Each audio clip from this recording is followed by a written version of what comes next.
Today's guest is Paul Critchley. Paul is a recognized thought leader on employee engagement and continuous improvement, and has helped businesses around the world achieve greater levels of success through the application of lean techniques. A frequent speaker, he has keynoted at numerous corporate events as well as international conventions such as AME's annual Lean Conference and an OpEx Week. He's also the host of the New England Lean Podcast, a weekly show that features management thought leaders, TED speakers, world-renowned authors, and university professors. Paul is also a regular writer and contributor to publications such as Industry Week and Quality magazines. Paul is a former board member of the Northeast Region of AME, holds a BS in Mechanical Engineering, an MS degree in Management, and an MS degree in Organizational Leadership. He is a proud supporter of Connecticut's Skill Up for Manufacturing program and is passionate about lean and creating organizational cultures that are sustainably engaged. He recently co-authored his first book, The Whole Professional, a collection of essays to help you achieve a full and satisfying life, to bring a fresh perspective on work-life balance and how individuals and organizations can work together to achieve greater levels of attainment. Our guest today, Paul Critchley. All right, well, we're here with Paul Critchley. Paul, we briefly touched on who you were in the intro, but can you tell us a little bit about yourself and how lean and continuous improvement is a part of your life? Sure. So my name is Paul Critchley. I live just outside of Hartford, Connecticut. I'm the founder and president of New England Lean Consulting. So shocker, that's what I do all day. I'm a degreed mechanical engineer. I spent basically my whole life in operations on a shop floor. So I've made military jet engines, automotive parts, medical devices, industrial parts, so all that kind of stuff. And in 2012, went out on my own, decided I wanted to be a lean consultant, and haven't looked back since. Good stuff. Well, we appreciate somebody who has a deep Gemba experience, has a little grease on the elbow, and the scars and bruises to prove their worth from a manufacturing standpoint. I'll tell you, when I was an operations manager and I first started out in my first manufacturing environment, I moved my cubicle down to the shop floor from Mahogany Row, where all the other operations managers sat. And I made it big, and I showed the maintenance guys how big I wanted it. And they're like, well, 2 people could fit there. I'm like, exactly. When you're done moving me, you need to move my manufacturing engineer because he and I are going to share a cube. And that was probably the best move that I ever made because we were right there to bounce ideas off of each other. And when you're right there, right beside the line, when you start to hear a manufacturing environment and you know when something's wrong and you look up, and usually I would look up and I would see the bottom of Larry's feet just already out to the line, knowing what he loved it. The people could come right there. So my manufacturing engineering has had a deep affinity for my life and with lean. So thank you for the work you do. Oh, well, hey, you're welcome, I guess, right? There's a good friend of mine that I used to work at a very large aerospace manufacturer here in Connecticut. And a good friend of mine was in this group called SR Squared. It was Scrap, Rework, Repair. So this was basically a group of engineers. They had no responsibility for production or anything. But when the scrap, rework, and repair reports came out from quality, it was their job to go dig in and try to help. But the interesting thing was we already had groups of manufacturing engineers and industrial engineers. We were already working on all that stuff. So he used to say, I work in a group of people that don't even own safety glasses, meaning they never went out on the shop floor. Yeah. They just looked at their computer screens and, I used to get the emails. I was an ME manager, and we'd get the emails. Well, your scrap went up such and such % last month, and we need root cause corrective action. And I'm like, get away from me. It's like I already had 5 people asking me for this. Yeah, exactly. I already had 5 people asking me for the same exact thing. And so same. I said, like, you want to meet me out in the cell? I'll gladly explain. Not once did anybody meet me. So I'm like, exactly. I heard it on another podcast, and for the life of me, I don't remember which one it was, but they were talking about how folks out on the Gemba called those folks carpet walkers, like as opposed to concrete walkers. You have concrete walkers that walk on the shop floor, and then carpet walkers that never quite make it out to the concrete. Like the concrete floor is lava. Yeah, they're afraid of it, right? Right. Right. Well, before we get started, Paul, we always ask our guests to share with us a quote or a mantra from their favorite leader. And I was wondering if you could share your quote and tell us why you chose it. Sure. I actually have 2, if that's okay. That's fine. That's great. Not to completely bogart the whole thing, but I like them both for different reasons, but under the same umbrella. The first is from Brian Wilson from the Beach Boys. And he said, "Beware the lollipop of mediocrity. Lick it once and you'll suck forever." And That's awesome. I like that one because it's so poignant, I think, from a lean perspective. Because again, this is all about continuous improvement and not settling, and no problem is a problem and all that kind of stuff. So I like that one. And it gets people, people don't expect that because, right, it's from a Beach Boy. It's like, how does this relate? So that's one. The other one I like is a little forward, but it's from Mike Tyson. And he said, everybody's got a plan until they get punched in the face. And I like that one too, because it is a little bit of my personality, but also because, as an engineer, I'll pick on my, peer group a little. Sometimes we tend to get analysis paralysis, and we like to think and plan everything out for every contingency.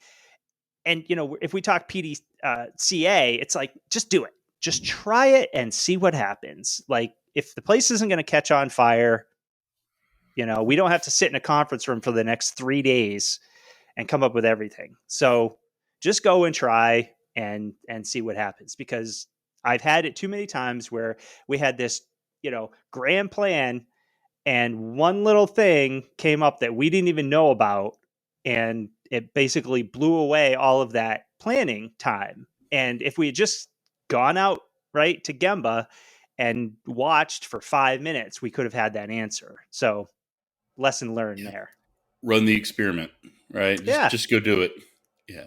I think it was exactly. Patton that says everybody has a plan until contact with the enemy, right? It- That's, it- yep. well, one of my goals for this podcast is to help other lean leaders resonate with your experiences. So, can you share with us a story about how or why you chose this profession? Sure. Well, I guess I say I cut my teeth on lean in the late '90s. I was working for a tier one automotive manufacturer, and we had won business when Toyota localized the automatic transmission that goes in the Camry. So they built a whole new plant in Buffalo, West Virginia, and we got the bearing business that went into that. So I moved to South Carolina for a year and a half. I knew nothing about manufacturing, let alone lean and TPS. So I got sort of a crash course in all of that back then, and I never looked back. After that, I stayed in operations for my entire career. And I really saw the difference when we visited the torque converter supplier in North Carolina, as well as Toyota in West Virginia. I saw, and probably more importantly, felt the difference in how they just did their daily business versus the way, I'd been taught in undergrad, the way we did business. So it was just so different. I kind of delved into that back then, and I tried to proliferate it throughout my entire career. I made the decision to go out on my own almost a decade ago, but basically because the most fun I get, the most intrinsic value I get is when I help somebody else make their life better. Like, we have a client, we just in 4 months last year during COVID, we helped triple their output in one area, which is great for the business. And nobody thought it was possible. But the best part is when I see those people today that work in that cell, and they were the same ones that were there back then, and just seeing how their mannerisms are different. Because before, they could walk in, give it 110%, and walk out and have accomplished nothing through no fault of their own. It was a variety of things, that was influencing their outcomes. Today, it's directly dependent upon the effort that they put in, because all this other stuff is, either fixed, standardized, what have you. And now they're carrying the ball along. So now I go and they're like, hey, they're excited to show me what else they've done to try to make it even better, because now they have the time and the mental capacity to do those things. Whereas before, it was just tough. They could have some tough days at work. Yeah, I think when talking about mental capacity, it's important to know it's not talking about they always possess the mental capacity to do it, but they have time to think, they have space to solve problems rather than just rolling like a tumbleweed from one problem to another and being reactive as opposed to proactive. And and whatnot. But that's the good work. I mean, I think that we owe a responsibility to the people that we serve when we take on this thing called lean, of making people's lives better, and spreading continuous improvement. And it's the stories like that kind of give you the warm feeling, like, yeah, I want to do that again. Right? It's almost Mhm. like the one golf swing, you hit it and everything chinks up. And you're like, I need to try that again somehow. Right? I got to get back out to the Gemba and do another. Right. A good friend of mine, Bill Greeter, he lives close by. He's also a lean consultant. He has a saying that I love. He said, we're not in the lean business, we're in the people business. And he's right. And it's like you said, it's just that. I think we all probably use the Far Side cartoon with the cavemen that are dragging the cart of rocks and the square wheels, and the guy standing behind him holding up two round wheels. And the caption is, "No thanks, we're too busy."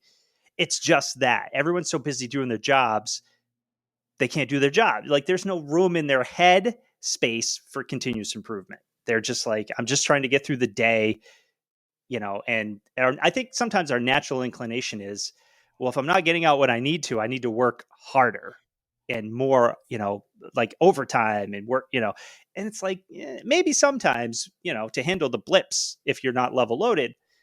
But I'm going to guess there's probably some other stuff that we can do that would help even all this stuff out. And that's the part for me that, like you said, when I walk out of a place and we got to win, I'm like, I want to do that again. So when you bring up the Far Side, it reminds me of a cartoon that one of my peers had, and it was the Far Side where it shows these two little cavemen, and they're on top of a dinosaur that's over, and there's like one little arrow in its side, and somebody says we should write that down. Well, they had subcaptioned it and said the birthplace of process documentation. So There you go. it was like, the need for standard work. Like we throw it here.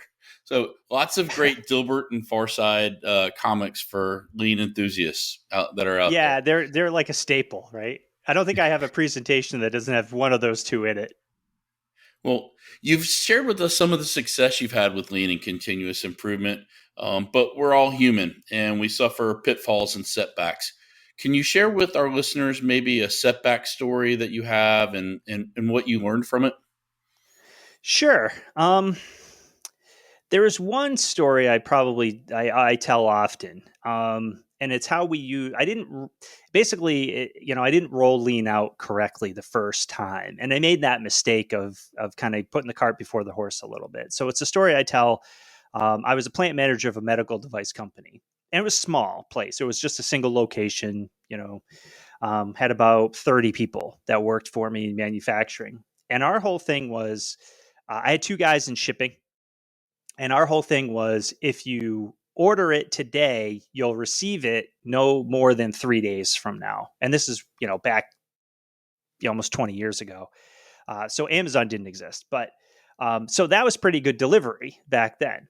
So in order to pull that off, basically what we had to do is any order that came in, after I think 1 o'clock today would go into tomorrow's queue. But everything that printed off first thing in the morning had to get shipped that day. So the two guys I had in shipping were doing really well. Like, they could keep up with it. They'd finish up around 3. UPS truck would show up at 5. Everything was fine. Well, we were getting busier and busier, and gradually they had to work longer and longer hours, come in earlier and earlier. It got to the point where they were barely making the UPS truck at 5 o'clock. And for those listeners who ship UPS, they don't like waiting, and they don't like coming back. Although our driver was very good, and we were in a little industrial park, so he'd go make a couple more stops, but he's like, I got to go because now it's on me, So I let it go too long, because gradually these two guys were getting frustrated. And they were pretty easygoing guys. And I didn't recognize the warning signs. And it got to the point one day we had a sales guy come out at like 4:15, and he's got an order in his hand, and he's like, "Hey, Tony, can we ship this out today? Red, customer needs it, blah, blah, blah." Tony's like, "I got a whole pile of orders I still haven't from today. I haven't gotten through yet. And I don't even know if I'm going to make it. So I'm sorry, but no." And the cutoff, by the way, is 3:30. Sales guy, "Yeah, I know, but they really need it."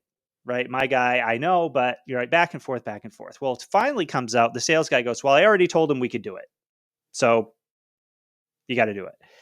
Well, at that point, my guy had it, right? So it kind of exploded. I had to run out of my office and kind of get in between them. They didn't swing, but I thought it was going to head there.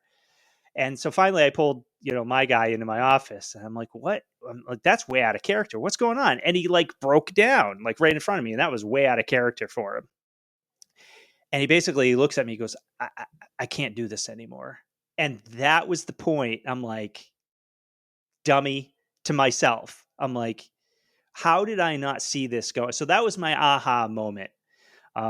So I'll cut to the chase. So I finally, the next day I pull them all together. I'm like, this is what we're going to do. And we did a whole bunch of stuff. We expanded the shipping rack. We put it in numerical order. We get rid of this goofy pick to light system that was, caused the waste of transportation back and forth. And ultimately we ended up shipping 50% more in like 20% less time. And we got back to the point where it was nice and easy. They finished up by 3:00. They had time to cross train, right? And all that other stuff. So that's just, it's not necessarily, I guess, a lean failure, but it was, like I said, I didn't recognize the warning signs fast enough. For whatever reason, I didn't see it coming. I was focused elsewhere, and I'm trying to implement lean and teach folks. And I just, it was one of those departments where these two guys just had it handled because they were both very good. So it was one of those where I don't have to worry about it because I know they have it. But I didn't do a good enough job understanding what they had to go through in order to meet that requirement until it blew up in my face. And I'll tell you, that guy, a couple of months after that, he said, I wasn't sure all this was going to work because, it kind of sounds a little too good to be true. He goes, but I'll tell you, I was looking for a new job. He goes, but now I'm not, which had we lost him, it would have hurt really bad. So word to the wise, you gotta, to your point about Gemba, I gotta get out of my office and go feel the pulse of what's going on the shop floor. Well, I think a couple of things that draw out of this. So that you got two birds with one stone, because the next question was the aha moment, and you've got that there. But what I heard about that I'm going to pull out is that it wasn't some sort of eureka cataclysmic event that precipitated this. It was slow over time, pressure building. It's almost like the eruption of a volcano. Like, it doesn't just like happen. It happens over a long period of time, and if you don't recognize those signs, you can't adjust. You can't release pressure. You can't work through that.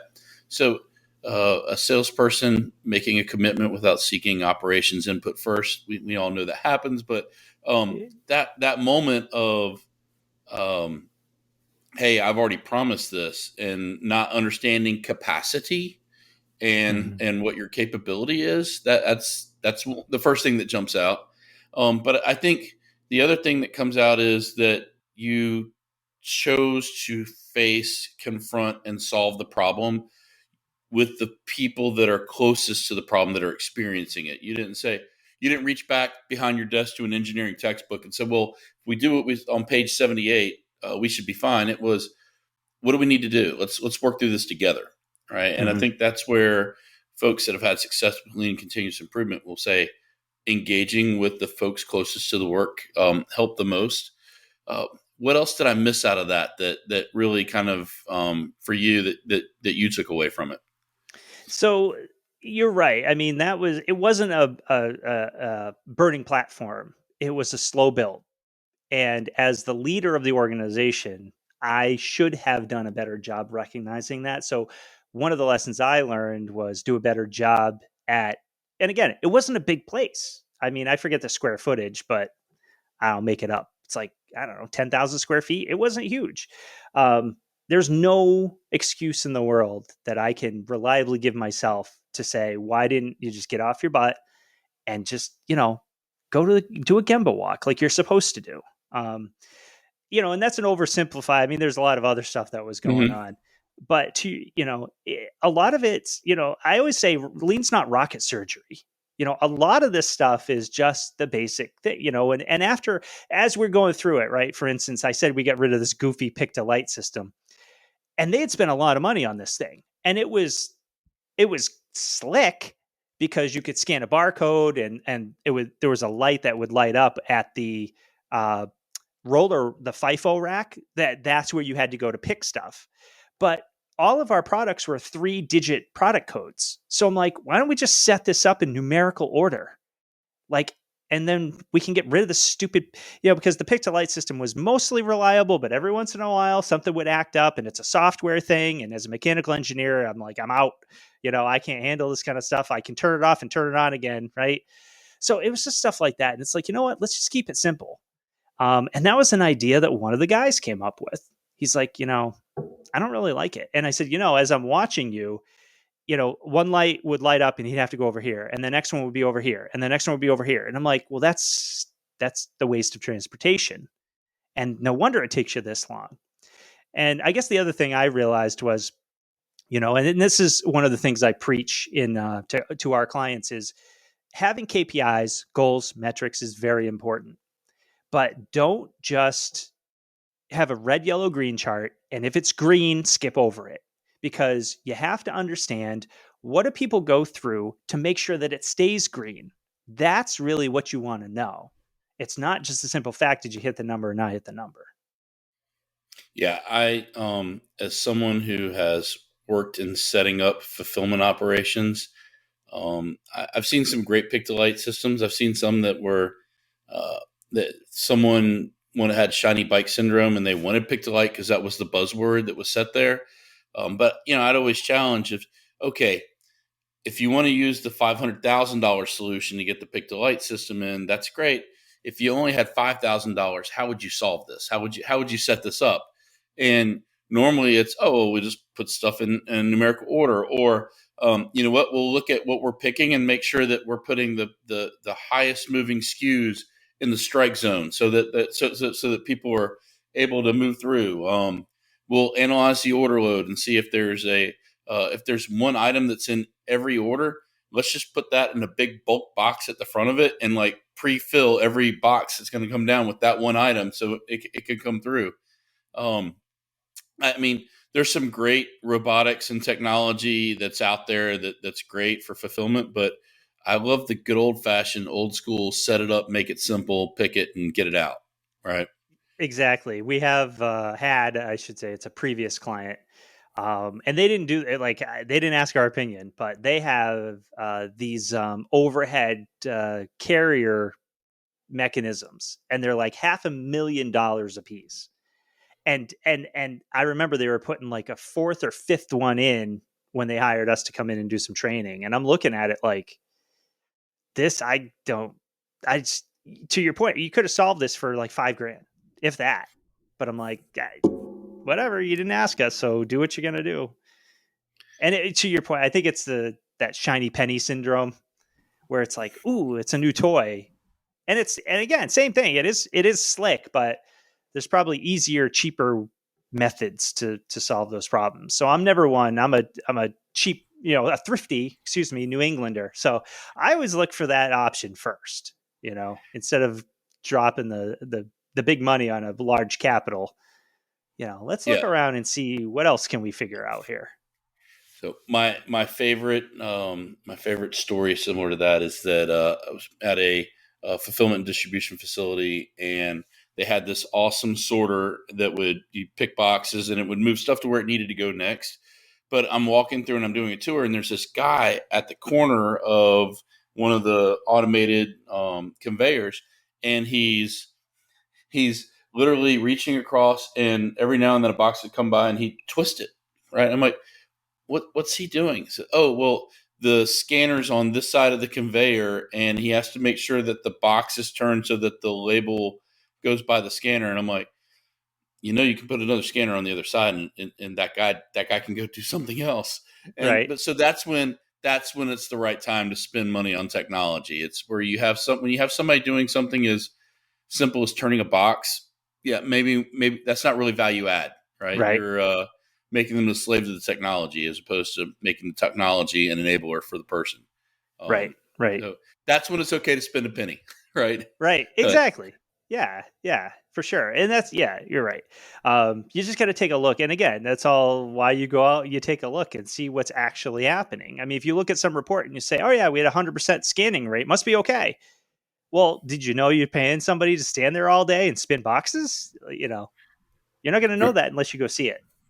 Reminds me of the movie Strange Brew, where they're sitting there watching the bottles go by to make sure there's not a mouse in the bottle, right? It's Right.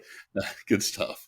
Well, Paul, do you have a lean or continuous improvement pet peeve or something you frequently see being applied or done wrong? Oh, gosh. Yeah, I got. Is this, we could call this lean festivus, right? The errands of Yeah. grievances. Yeah, I do actually. And somebody actually referred to me as the 0% lean transformation guy, which is weird. But so so my pet peeve is folks that claim or write blog posts or whatever about the high percentage of lean transformation failure. And you see it anywhere from 70, 75, all the way up to 95, 98%, right?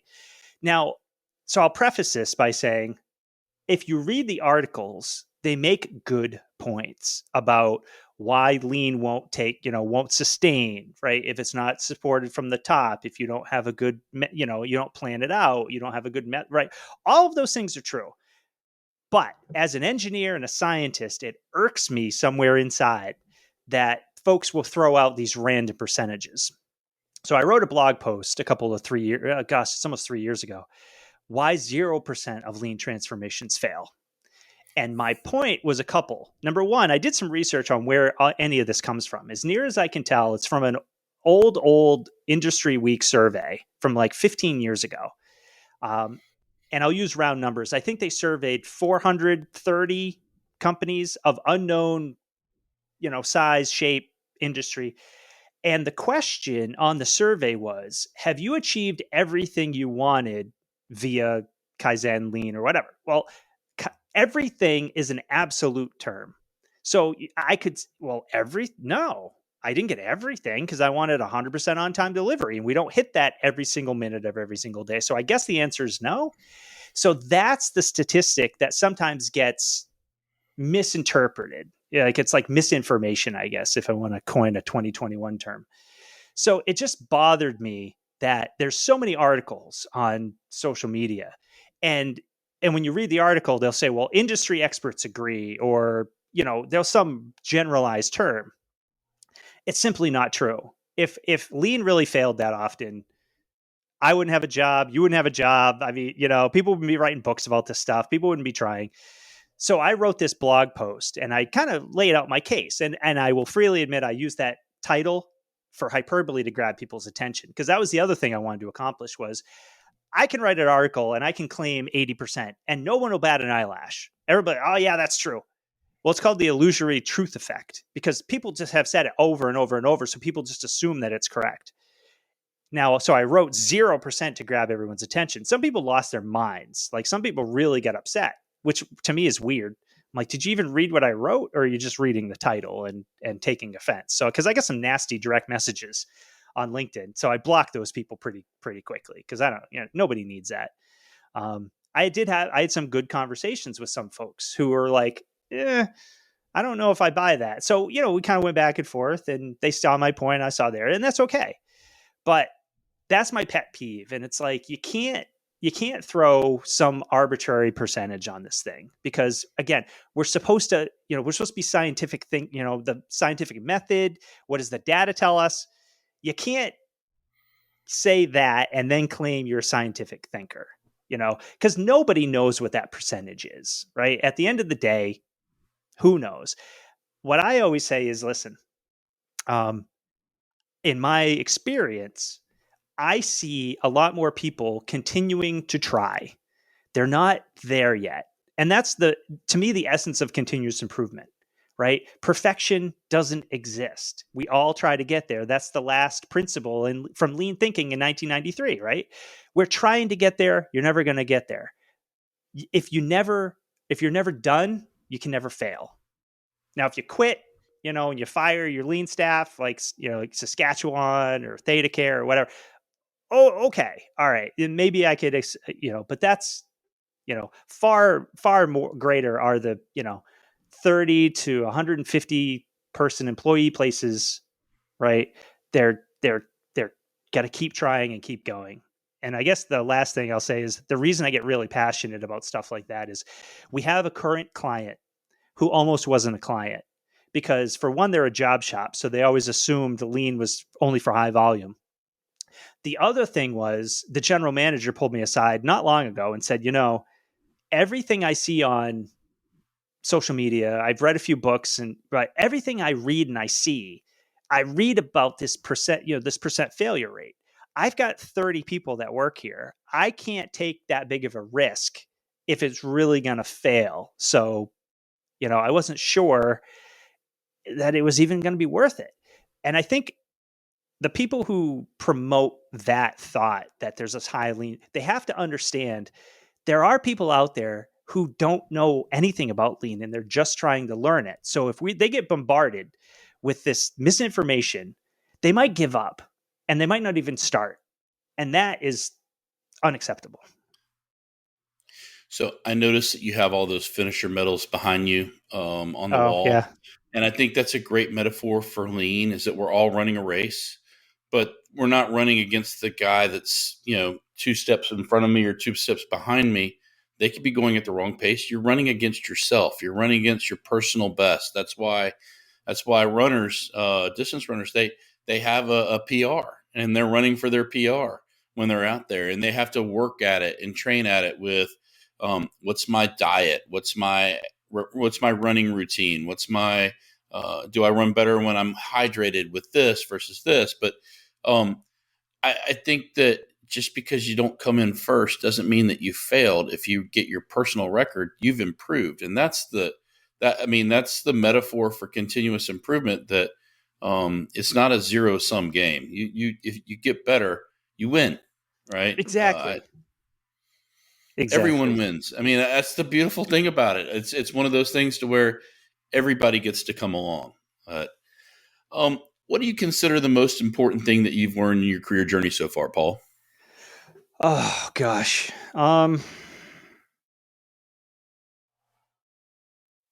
I'd say that as an engineer, I think early on I focused on tools a lot. Um, and maybe that's just me. So maybe it's unfair to say as an engineer, but for me, the more I've done this, I think what I've learned is you got to start with the people side first. It's got to be respect for people. You have to have relationships based on trust and respect. Then you can introduce new tools, because if it's you and I walk up to you and you've never seen me before, you don't have a relationship with me, you've heard I'm kind of a jerk, and I say, hey, Chris, right, we're going to do 5S and here's what I need from you, right? Maybe I'm your boss, maybe so maybe you're going to do it out of compliance, but you're not going to be excited about it. I don't think you're going to get great results. But if you and I are right, me, you're right. I ask you about your kids, and all this fun stuff. And then I say, hey, I learned about this 5S stuff, and I think it might be a good idea, and I wanted to run some things by you. Right? It's collaborative, totally different outcomes. So I always, today I say that we got to start with the people stuff first. What's your culture like?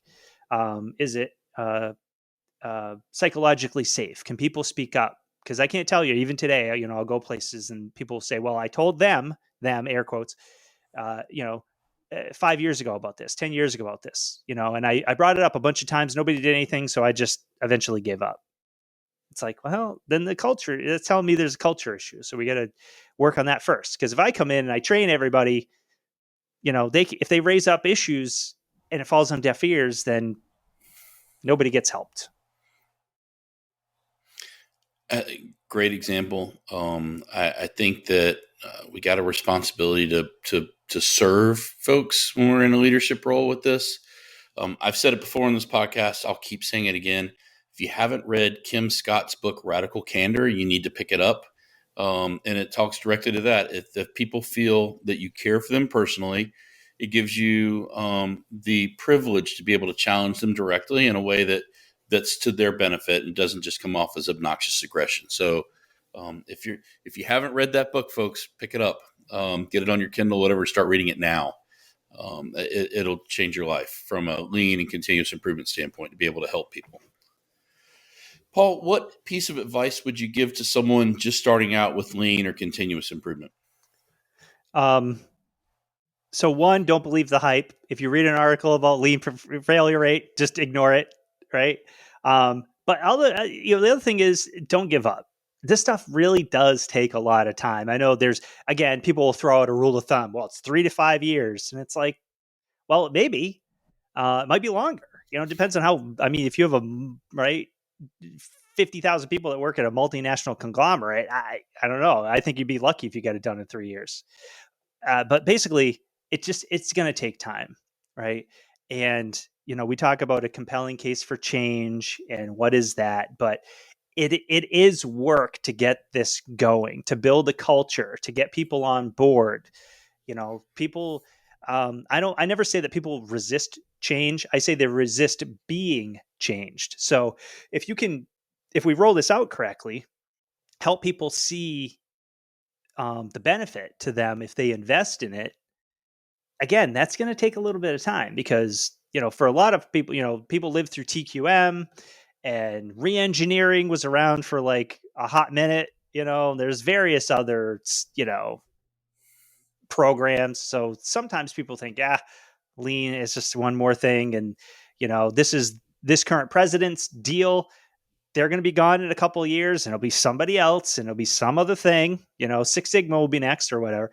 So, sometimes it takes time to, again, get people understanding what you're trying to do. You got to get over the whole lean, right, connotation. One of the things I just got done training a bunch of folks. And one of the questions I ask is, when you hear the word lean, what do you think of? Every single class, somebody says either skinny or trim the fat, which has that connotation of shrinkage, which means, Or less. right? Yeah, do more with less people. You're going to lay me off. I don't like it. Go away. Right. That takes all of about 8 seconds. So you got to make sure we explain and you're going to have to do it more than once. My wife tells me it takes her like 3 times sometimes to get through my thick head. So sometimes it takes time for people to, kind of get it and come along and understand what we're trying to accomplish. Yeah, I love that. Whenever somebody says it'll take 3 to 5 years or 3 to 6 months, or I always answer back, Toyota's been doing this for 100 years, and they're not there yet. And if you ask them, they're not there yet. And so you're thinking about a destination. I'm thinking about a journey. Like, where were you yesterday? Where are you going to be tomorrow? What are you going to do to get there? Mm-hmm. And that's continuous improvement is a long game. It's not a project. It's not it doesn't have a finite beginning and end. It's just, it's part of what you do. It becomes your operating system for your people. 100%. What piece of advice would you give to someone who's a little bit further along in their career, Paul? Maybe something that someone told you that helped you recently. I guess I would say, don't lose your spark. It's real. If somebody's just beginning on a lean journey, there's like that sugar shock, like the honeymoon phase. It's like everything's new. Ooh, 5S. Ooh, 7 wastes. And, we'll clean up the shop and it'll be looking really good. And then we get some signs hung and the floor gets epoxied and we get new lighting. That's exciting. And people can, right? As you move through, you're going to hit kind of the doldrums a little. And that's really where you're going to make a decision. Give up, plod along, or keep the energy up to keep people excited about it. To me, it's like a tipping point right there. So for those folks, I always try to encourage them to keep the end in mind. Like you said, you got to look down the road. Where do you want to be in 3 or 5 years? And keep that at the top of mind. But know that tomorrow, it's okay if it's this one shelf on this one rack, and that's what we got through. It's okay, because now it's done. Tomorrow we can do one more thing, and eventually it's right. What is the saying? A journey of 1,000 miles starts with the first step, something like that. Same deal. It's the same deal. So, because I do see some people kind of hit that lull of like, it's not new anymore. It's not exciting anymore. So, Yeah, I think when you're faced with a gazillion problems that you're trying to solve, just pick the next right thing, the next closest thing. It reminded me of a manufacturing operation I was looking at, and people were picking which items that they would work on because they were easier or whatnot. And I saw this one gentleman, and he would just he wasn't doing it, and I'm like, well, why are you operating differently than everyone else around you? He goes, this one pays the same as that one. It doesn't matter to me. I got to do them all today. And I'm like, that was such a humble spirit and approach, and I loved it, and it stuck with me today. But he's like, the next one pays just as much as the last one does. I just got to get it done. mm-hmm. Well, Nice. I know we talked about this a little bit in our pre-meeting. So I know you don't have a favorite book. You have a lot of favorite authors, and you didn't want to play favorites. So I understand that. Instead, I'll ask, what book are you currently reading right now, Paul?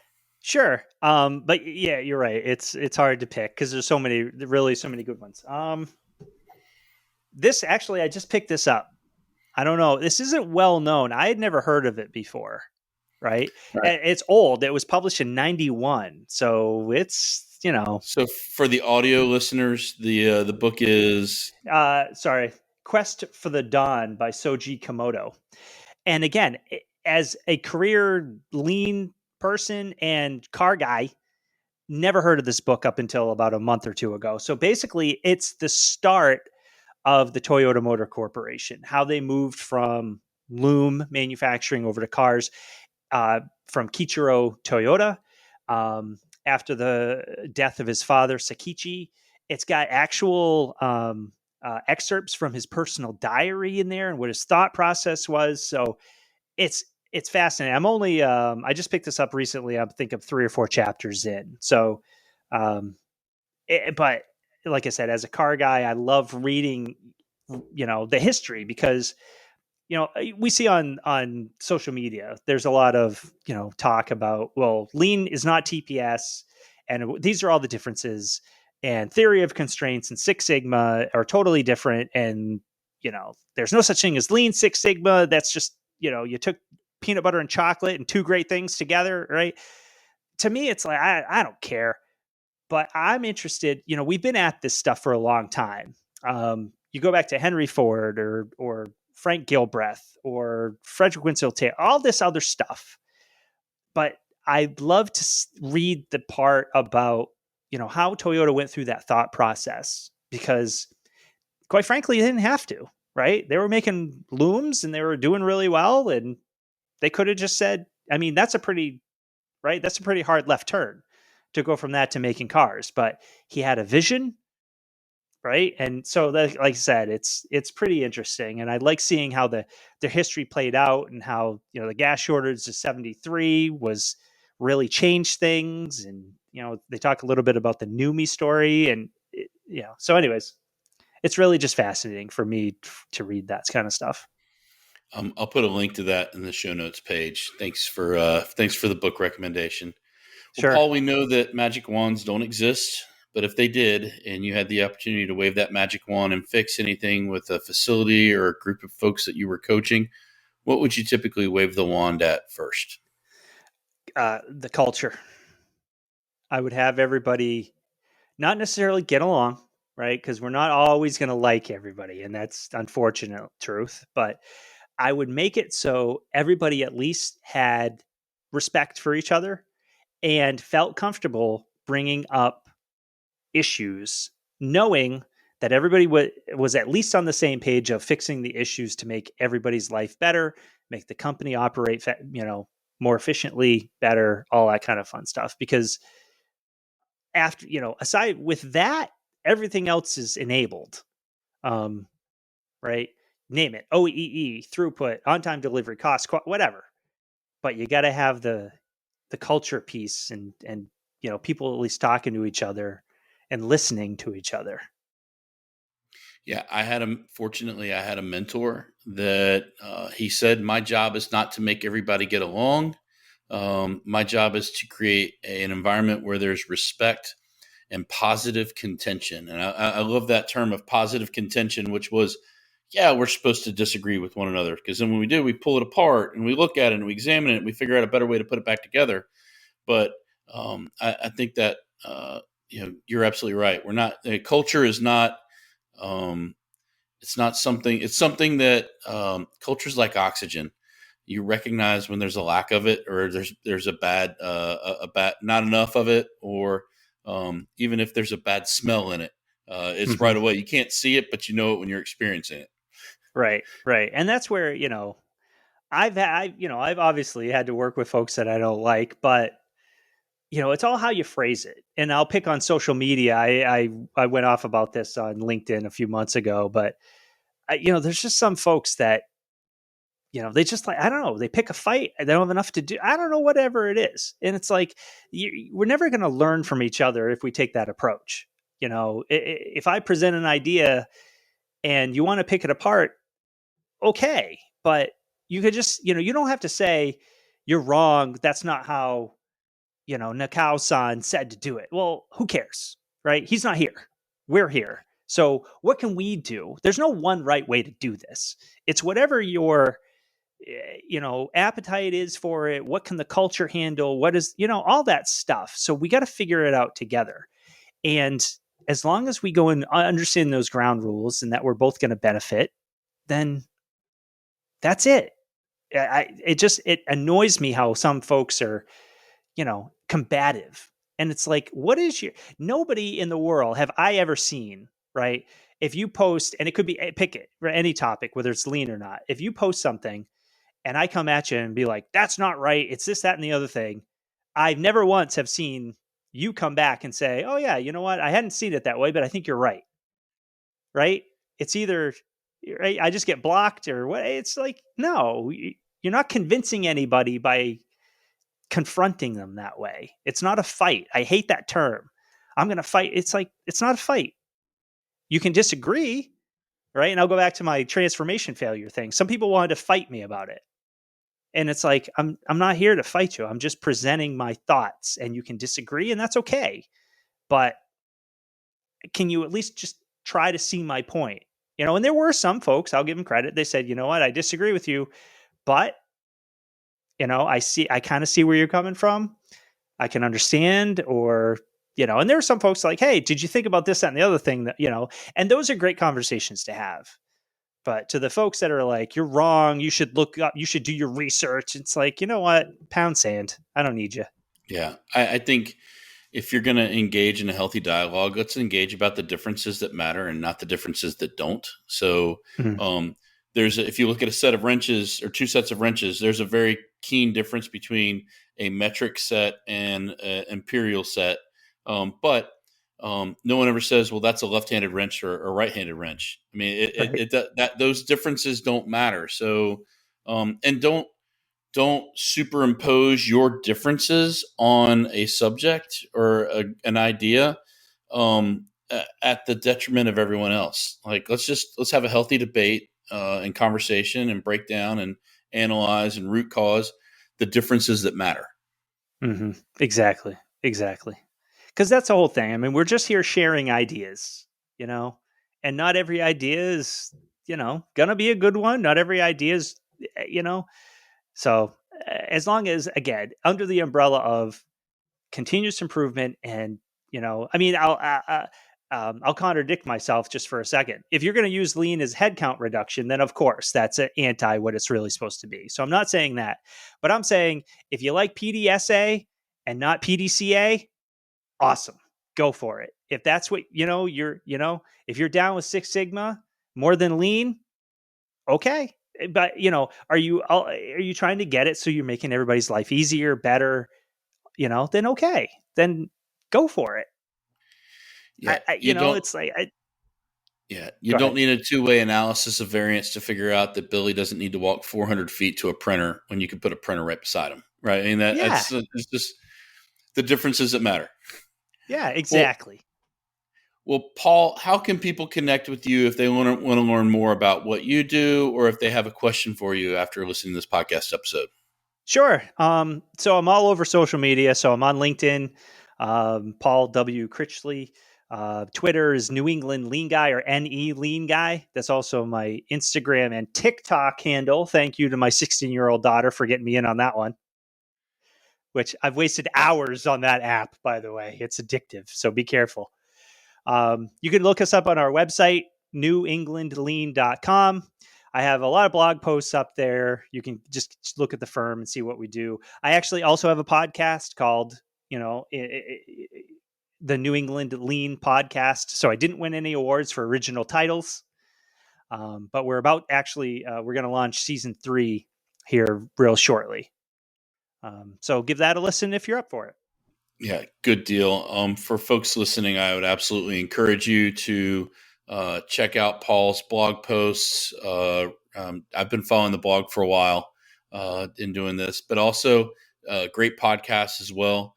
I'll put links to those in the show notes page for folks to be able to connect, Paul. Paul, thank you for everything you're doing for the lean community. Thank you for the work that you're doing to help improve people's lives. And thank you for being a guest on the podcast today. I really enjoyed our conversation. Me too, Chris. Thank you. And thanks for having me. I always appreciate being on this side of the, it's way easier. It's like you just get the questions and answer them. Yeah. But no, I really appreciate it. Thank you too for the work that y'all are doing. It's important stuff. Thank you. I want to thank Paul for being a guest on the podcast today. I found our conversation engaging and enlightening, and I hope you did as well. Be sure to go to the show notes page at leanleadershippodcast.com and check out the links to how to connect with Paul if you have a question about what we talked about today. As always, I welcome your feedback on how to improve the podcast. If you like the podcast, make sure to subscribe and leave a rating on the podcast in whatever channel you listen to us on. Thank you for listening, and until next time, seek progress over perfection.